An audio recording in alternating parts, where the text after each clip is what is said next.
True satisfaction lies in giving your best and finding peace in the journey, not just the destination. Satisfaction is not about having it all, but cherishing what you already hold.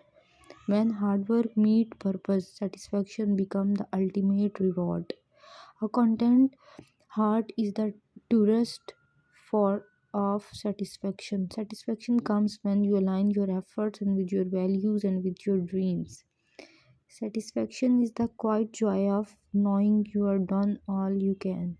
It is not in achieving perfection but is embarrassing progress that we find true satisfaction. Satisfaction grows when gratitude becomes a daily practice. The greatest satisfaction comes from creating movements that matter. Satisfaction is the art of finding fulfillment in life's simplest joy. When passion fuels your efforts, satisfaction is inevitable result. Satisfaction is not the absence of ambition, but the presence of contentment. In the stillness of appreciating the now, satisfaction quiets belong. Satisfaction is the reward for living purpose, gratitude, and authenticity.